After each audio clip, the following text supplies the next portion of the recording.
All right, so anyway, it's been an hour or so. I'll come back and check it out. Look what we got here.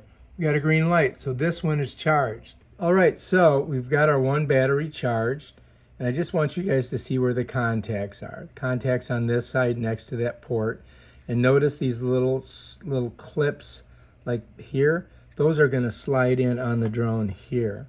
So if you look at the drone, you're going to see that there's little areas where the battery sets down and then we have to push it forward.